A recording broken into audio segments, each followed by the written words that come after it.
हर हर महादेव दोस्तों, कामना करते हैं कि आप कुशल मंगल होंगे और एकदम खुश होंगे। दोस्तों, हम फिर से आ गए हैं एक नए एपिसोड में, एक नए अध्याय को लेकर। तो पिछला अध्याय जो था वो रिकैप बता देते हैं कि आपने 7वां अध्याय देखा था।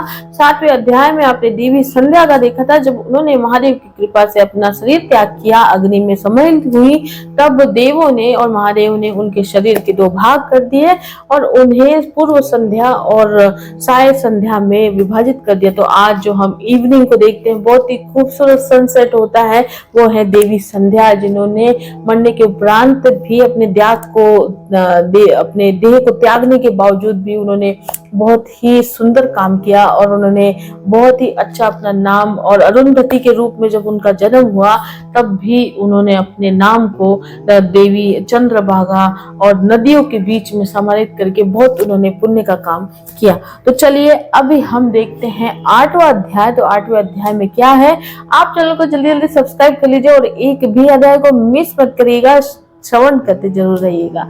ठीक है, तो चलिए शुरू करते हैं। महाशिव पुराण का सती खंड का 8वां अध्याय क्या कहता है। कामदेव के सहचर वसंत के आविर्भाव का वर्णन है इसमें। तो सूत जी बोले, प्रजापति ब्रह्मा जी का ये वचन सुनकर प्रसन्नचित्त हो नारद जी उनसे कहने लगे। नारद जी बोले, हे ब्राह्मण, हे विदे, हे महाभाग, हे विष्णु शिष्य, हे महामते, पर तत्व के प्रकाशक तथा शिव भक्त, आप धन्य हैं। हे धर्मज्ञ, आपने अरुंधति की तथा पूर्व जन्म में उसकी 100 रूपभूता संध्या की बड़ी उत्तम दिव्य कथा सुनाई, जो शिव भक्ति की वृद्धि करने वाली है। अब आप शिव का परम चरित्र, जो संपूर्ण पापों का विनाशक है तथा मंगल को प्रदान करने वाला है, उसे सुनाइए। जब काम ने प्रसन्न होकर रति को प्राप्त कर लिया और ब्रह्मा तथा उनके मानस पुत्र चले गए तथा संध्या तप करने चलेगी, उसके बाद क्या हुआ। सूत जी बोले, इस प्रकार आत्म तत्व देवर्षि नारद का वचन सुनकर अत्यंत प्रसन्न हो ब्रह्मा जी ये बात कहने लगे। ब्रह्मा जी बोले, हे नारद, हे विपेंद्र, शिव लीला से परिपूर्ण अब उस महान कल्याणकारी शिव चरित्र को सुनो। आप धन्य हैं क्योंकि आप शिव जी के भक्त हैं। हे तात, पहले जब मैं शिव माया से मोहित होकर अंतर्धान हो गया, तब शिव के वाक्य रूपी विषय से दुखी हो अपने मन में विचार करने लगा। शिव माया से मोहित हुआ मैं बहुत देर तक अपने चित्त में विचार करके उनसे जिस प्रकार ईर्ष्या करने लगा, उसे आपसे बताता हूँ, सुनिए। तत्पश्चात मैं वहां पहुंचा जहाँ दक्ष आदि स्थित थे और वहां रति सहित कामदेव को देखकर मैं कुछ मदमस्त हो गया। हे नारद, दक्ष तथा अपने अन्य मानस पुत्रों से प्रीतिपूर्वक बातचीत करके शिव माया से मोहित मैं इस प्रकार उनसे कहने लगा। ब्रह्मा जी बोले, हे दक्ष, हे मरीचि आदि पुत्रों, मेरी बात सुनो और उसे सुनकर मेरे कष्ट को दूर करने का उपाय करो। स्त्री के प्रति मेरी अभिलाषा देखकर महायोगी शिव ने मेरी निंदा की और उन्होंने मुझे तुम लोगों को बहुत फटकारा। उसके कारण मैं दुख से संतप्त हूँ और कहीं भी मुझे चैन नहीं मिलता। अतः जिस प्रकार वे भी स्त्री को ग्रहण करें, वे यत्न करो। जब वे स्त्री को स्वीकार करेंगे तभी हमारा वो दुख दूर होगा, किंतु विचार करने पर मैं समझता हूँ कि ये कार्य बड़ा ही कठिन है। जब उन्होंने मुनियों के समक्ष ही मेरे कांता परिग्रह की अभिलाषा मात्र से मुझे धिक्कारा, तो वे स्वयं किस प्रकार स्त्री को ग्रहण करेंगे। इस त्रिलोक में कौन सी ऐसी स्त्री है जो उनके मन में विराजमान होकर उन्हें योग मार्ग से हटाकर मोह में डाल सकती है। कामदेव भी इन्हें मोहित करने में समर्थ नहीं है, क्योंकि वे परम योगी हैं और स्त्रियों के नाम को भी सहन नहीं कर सकते हैं। जो प्रसंग के द्वारा भी स्त्री का नाम कदापि नहीं सहन कर सकता, तो भला वो वाणी से स्त्री ग्रहण कर किस प्रकार सृष्टिकार में प्रवृत्त हो सकता है। इस पृथ्वी में बड़े बड़े द्वैतव्य माया के बंधन में पड़े हुए, जो बचे हुए हैं वे विष्णु के बंधन में बंधे हैं और कुछ देवगण शंभु के उपायों से अबुद्ध हैं। संसार से विमुख तथा एकांत विरागी सदाशिव के अतिरिक्त और कौन है जो ऐसा दुष्कर कार्य कर सकता है। इस प्रकार दक्षादि पुत्रों से कहकर रति सहित कामदेव को वहां देखकर मैं आनंद पूर्वक उनसे कहने लगा। ब्रह्मा जी बोले, मेरे श्रेष्ठ पुत्र हे कामदेव, तुम सभी प्रकार से सबको सुख देने वाले हो। हे पृथ्वीवत्सल, तुम अपनी पत्नी सहित प्रसन्नता पूर्वक मेरी बात सुनो। हे मनोभव, तुम अपनी इस सहचारिणी स्त्री के साथ जिस प्रकार शोभा पा रहे हो और ये भी वैसे ही तुम्हें पति रूप में प्राप्त कर अति शोभित हो रही है, जिस प्रकार महालक्ष्मी से भगवान विष्णु तथा विष्णु से महालक्ष्मी एवं जिस प्रकार रात्रि से चंद्रमा से रात्रि सुशोभित होती है, उसी प्रकार तुम दोनों की शोभा है और तुम्हारा दाम्पत्य भी अलंकृत है। इसलिए तुम इस जगत को जीतने वाले विश्व हेतु हो जाओगे। हे वत्स, तुम संसार के हित के लिए महादेव को मोहित करो, जिससे प्रसन्न मन वाले शंकर शीघ्र ही विवाह करें।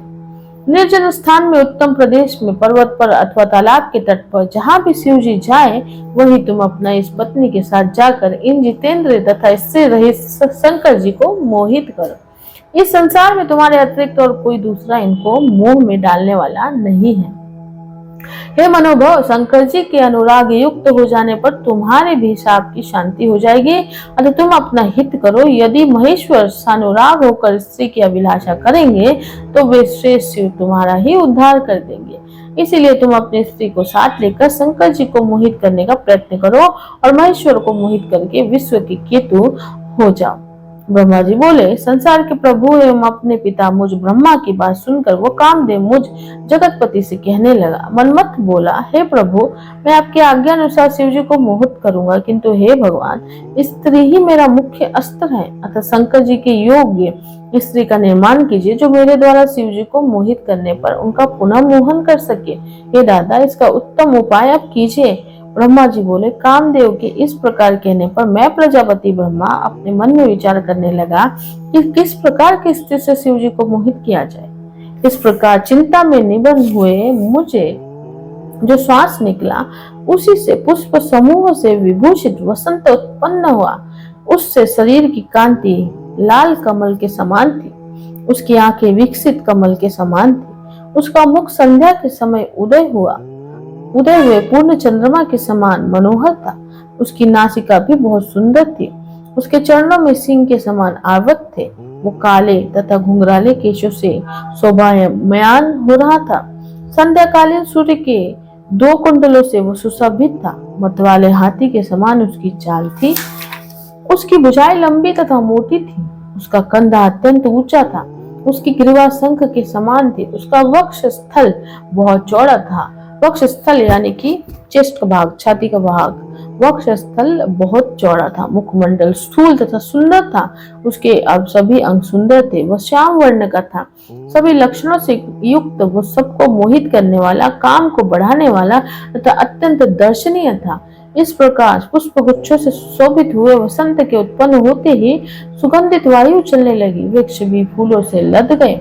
सैकड़ों कोयले मधुर पंचम स्वर में बोलने लगी और बावलियां विकसित तथा स्वच्छ कमलों से युक्त हो गई।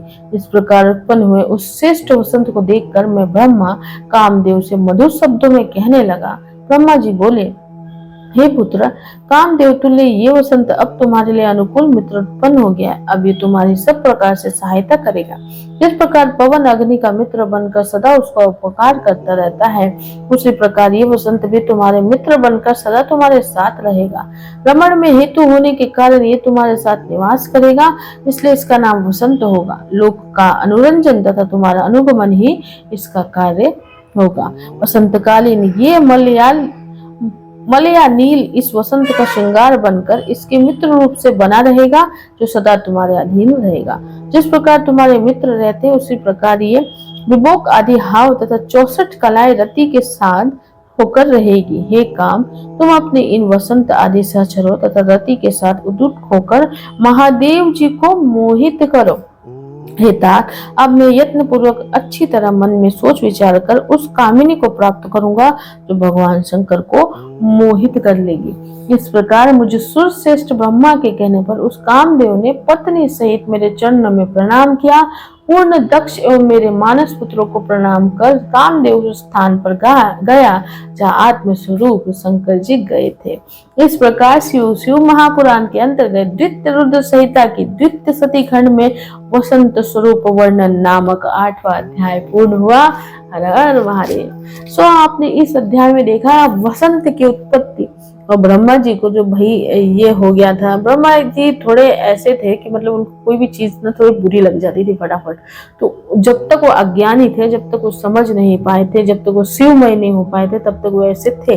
सो उन्हें थोड़ी सी ईर्ष्या हो गई थी महादेव से, और महादेव ने उन्हें थोड़ा ललकारा था, क्योंकि वो अपनी ही बेटी संध्या पर उन्होंने गलत दृष्टि डाली थी काम के वशीभूत होकर। तो फिर इसीलिए ब्रह्मा जी को लगा कि क्यों ना फिर महादेव, एक्चुअली ये जो जो जितनी भी कहानियां ये सब महादेव की ही माया थी, और महादेव को पार्वती माता सती माता से मिलाना ही ये था। और यही सब बोलते ना, लीलाएं रचते हैं भगवान, वही लीला है। सो फिर ब्रह्मा जी ने जो शिव जी के माया से ही मोहित होकर उन्होंने कामदेव को ये सौंपा कि भाई तुम महादेव को, वो तो योगी टाइप है, उनको तो बहुत पसंद नहीं है ये सब, और प्यार व्यार उनको पता नहीं है, तुम उनको प्यार में डालो, उनको प्यार में। तो फिर उसकी हेल्प के लिए वसंत को उत्पन्न किया गया। और ये जो वसंत बोलते हैं ना, वसंत ऋतु आती है तो प्यार लेकर आती है। ये वसंत ऋतु इसीलिए आती है क्योंकि वसंत को ब्रह्मा जी ने उत्पन्न किया अपनी श्वास के द्वारा। और जब वसंत आती है तो वसंत और काम दोनों मिलकर सृष्टि का निर्माण कार्य करते हैं। तो इसीलिए वसंत ऋतु में लोग ज्यादा रोमांटिक होते हैं। सो यही वसंत और काम जो है मिलकर इनको बेड़ा दिया गया है महादेव के को प्यार में गिरा मतलब प्यार में उनको वो करने का। और इसलिए अब ब्रह्मा जी देखते हैं कि आगे क्या करते हैं। तो ये बड़े ही इंटरेस्टिंग कहानी है। वसंत रूप का वर्णन इसमें है कि वसंत कितने सुंदर, जब उनका उत्पन्न हुआ तो वो कितने सुंदर दिख रहे थे। तो चलिए, ये था 8वां अध्याय। अगले अध्याय में मिलेंगे हम एक नए अध्याय में, एक नए एपिसोड में। और तब तक आप इसका श्रवण जरूर कीजिए। और कैसा लगा आपको अध्याय, कैसे आपको क्या ज्ञान प्राप्त हुआ, इसे जरूर कमेंट में लिखिएगा। क्योंकि हर एक अध्याय में आपको हर एक नई चीज पता चलेगी, एक नया अध्याय पता चलेगा। आस पास क्या है, संध्या क्यों होती है, वसंत क्यों आता है, बारिश क्यों होती है, ये सब कुछ इस महापुराण में है और इसका ज्ञान इसमें से मिलता है। तो जरूर इस ज्ञान को प्राप्त करिए और मोक्ष के द्वार खोलिए। और प्लीज प्लीज इसका श्रवण जरूर कीजिए और हमें कमेंट जरूर करना मत भूलिएगा और सब्सक्राइब करना मत भूलिएगा। तो चलिए, मिलते हैं अगले अध्याय में, अगले एपिसोड में। अपना बहुत बहुत ख्याल रखिए। हर हर महादेव।